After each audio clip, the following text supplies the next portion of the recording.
What's going on YouTube? Mike here with Hard Knives, and in this video we're going to be doing a Benchmade mini Griptilian sharpening, and I'm going to do it on the Hapstone for a change just because I haven't done sharpening on the K1 in a while. I've been doing mostly freehand sharpening, so it'll be nice to go back to the Hapstone K1. So first things first, starting out with a 400 grit silicon carbide stone and getting the angle right. I ended up using a 17.5 degree angle on this knife. 154 cm is the steel. Drawing the Sharpie on it, making sure that I'm hitting the spots where I need to, and then just going to town with the 400, removing quite a bit of steel. This is a friend of mine's knife. I'm sharpening this, and I'm sharpening a bailout for him, and this thing was damaged pretty badly. I did get some of the chips out freehand with a diamond stone first, and then I ended up going to the Hapstone after.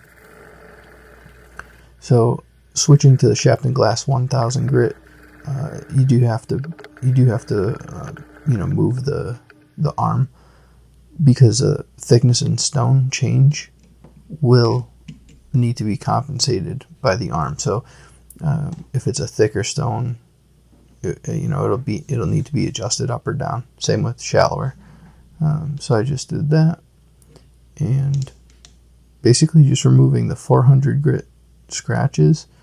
The 1000 glass cuts pretty quickly, especially with this steel. It's a fairly easy steel for the glass stones to cut. And I did a little bit of a paper towel cut test to see if it would cut, and I'm just trying to keep minimal burr. I'm not completely removing the burr, but I'm trying to minimize any burr formation on the 1000 grit, because it can be pretty easy to get a thick burr. But I refined it from the 400 to the 1000. The 400 didn't put a serious burr, but it's one that you can see, especially with like a flashlight. So then I go to the 5 micron KME polishing film, the diamond polishing film, and for that I had to move the holder, the back holder. I had to move up, and then the front part is is where the spring is, so that obviously is stationary, and then this needs to be compensated. So for these I had to lower the arm, and then it's just the same thing.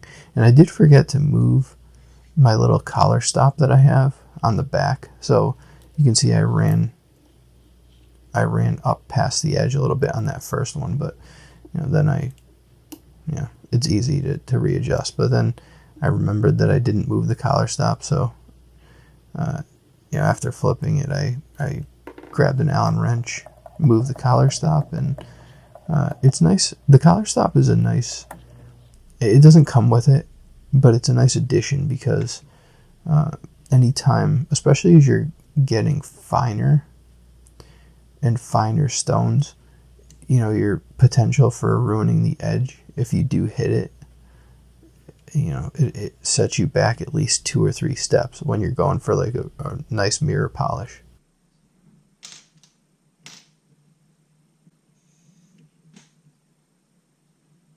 And then there I was just twisting the handle because it felt a little bit loose, but I think I just had slack in I didn't get my spring tight enough. I should have moved the back part that's holding the stone. I should have moved it a little bit closer. I didn't have a lot of spring tension, and you can see that I adjusted it in the sped up version. So just doing the same steps, removing the scratches. That was a new 5 micron lapping film, so it worked really quickly. And then I go back to a regular stone. I went to the 10,000 grit Chosera, the Naniwa Chosera stone. And this stone it's unlike any other stone I've ever used, in that it's very fine. It leaves a very nice polish. But for 10,000 grit, you can actually raise a burr pretty easily with it, which, like the 16,000 Shapton Glass, there's no way you're going to raise a burr with that thing I mean, unless you're, at it for a long time, but you won't raise a burr like with the Chosera 10K. I don't know how to explain it, but for whatever reason, it's easy to raise a burr with it. It's an incredibly fast cutting stone for a 10,000 grit. It's just kudos to Naniwa, whatever they do with their stones. Their formula is really, really good. They're expensive, but they're worth it. Naniwa Chosera is actually more recently have gone down in price, like the 800 and 3000, which are the two most common bought stones from Naniwa Chosera line or professional line. Those two grits are the most popular. You could probably thank Ricky Tran for that, the Perfection guy. But the 3000 used to be like $150 stone, and now you can get it for like 100 to 120 pretty easily. The 80 I think you can get for like 70 to 100, something like that. So go through through the 10K, get it as polished as I can, and last I'll go to 1 micron KME diamond film, and that's where I decided to end. I didn't throw any strops on.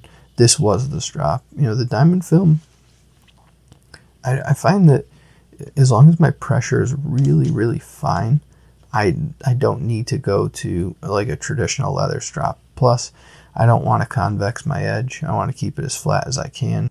For what he's going to be using the knife for, I didn't feel it was worth going past 1 micron.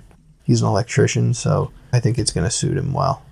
The bailout I left more coarse, and I'll show you the sharpening of the bailout. It'll come out shortly after this video, but the 154 CM came out really nicely.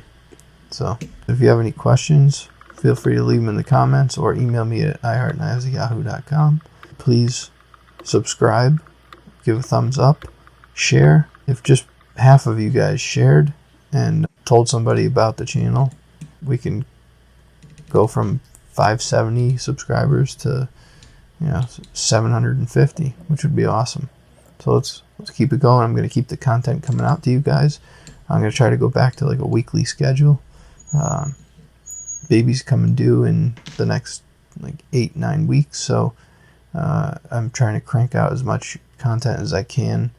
With working 2 jobs, it gets difficult, but I feel recharged, and I like getting this stuff out to you guys, and I hope it's I hope it brings you guys some relaxation, some joy, maybe you learn something, and keep the knife community learning and strong. So, all right, guys, I hope you're all doing well. Stay healthy, and I'll see you guys on the next one.